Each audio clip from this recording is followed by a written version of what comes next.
ఎందుకంటే భారత్ మాతకు జై జయకారాలు కొట్టాం మనం అంతా కలిసి. మరి ఎవరికి జై జయకారాలు కొట్టాం? ఎవరికి జై జయకారాలు కొట్టాం? ఒక వ్యక్తిని బోనులో నిలబెట్టి నీ పేరు ఏంటి అంటే ఆ వ్యక్తి నా పేరు ఆజాద్ అన్నాడు. నీ ఇల్లు ఎక్కడా అని అడిగితే జైలు నా ఇల్లు అన్నాడు.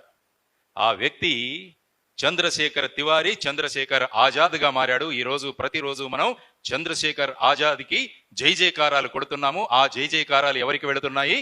భారతమాతకు వెళుతున్నాయి. కాబట్టి భారతమాతకు జై అని మనం ఎప్పుడైతే కొడతామో, భారతమాత యొక్క పేరును అద్భుతంగా ప్రపంచ స్థాయికి తీసుకెళ్లిన వ్యక్తులు ఎవరైతే ఉన్నారో వారికి వెళ్ళిన జై జయకారాలు భారతమాతకు జై జయకారాలుగా వెళతాయి.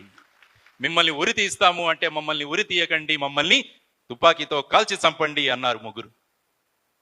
ఎందుకు అని అడిగితే, మమ్మల్ని ఉరి తీస్తే మా పాదాలు భరతమాత నేల మీద ఉండవు, మమ్మల్ని కాల్చి చంపితే మేము ఈ భరతమాతను ముద్దు పెట్టుకొని హాయిగా మేము ప్రాణాలు వదిలేస్తాము అన్న భగత్ సింగ్, రాజగురు, సుఖదేవ్ వీళ్ళ ముగ్గురికి జై జయకారాలు కొడుతున్నాం మనం. ఈ జై జయకారాలు ఎవరికి వెళతాయి?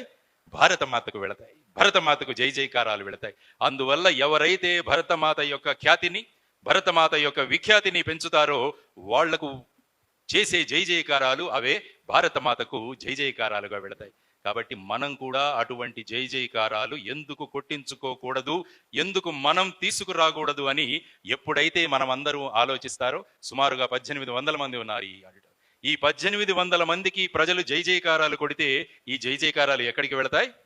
భారతమాతకు వెళతాయి. కాబట్టి ఆ విధంగా మనం గనక మనల్ని మలుచుకోగలిగితే నిజంగా భరతమాత సంతోషిస్తుంది. కాబట్టి ఆ విధమైన ప్రయత్నాలు మనం అందరము చేద్దామని సంకల్పిస్తూ, ఆ విధమైన భావాలు గనక మనలో ఉండగలిగితే భరతమాత మనందరినీ చూసి ఖచ్చితంగా గర్విస్తుంది.